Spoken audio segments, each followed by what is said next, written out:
जय महाराष्ट्र. नमस्कार. हळद रुसली कुंकू असलं या मालिकेच्या पुढील भागामध्ये सखारामने घेतलेल्या पैशाचा व्याज हा अजूनही बाळजाबाईला मिळालेला नसतो.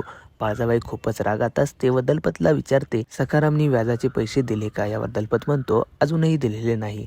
व बाळजाबाई खूपच रागात येते व म्हणते, दलपत भाऊजी चला त्याच्या घरी आणि तिथंच सगळा हिशोब आपण लावूया. व गाडीमध्ये कृष्ण दुष्यंतला म्हणते, आपल्या गावातल्या सखाराम काकाच्या जीवाला धोका आहे, बाळजाबाईकडून म्हणजे तुमच्या आईकडून. यावर दुष्यंतचा थोडाही विश्वास बसत नाही व दुष्यंत म्हणतो, हे काय बोलतेस तू? आणि काय खरं आहे आणि काय खोटं आहे आपण त्यांच्या घरी जाऊनच बघूया. याचा अर्थ असा नाही की मला माझ्या आईवर विश्वास नाही, याचा अर्थ फक्त एवढाच की तुझ्या मनाची शहानिशा करण्यासाठी आपण तिथे चाललो आहोत.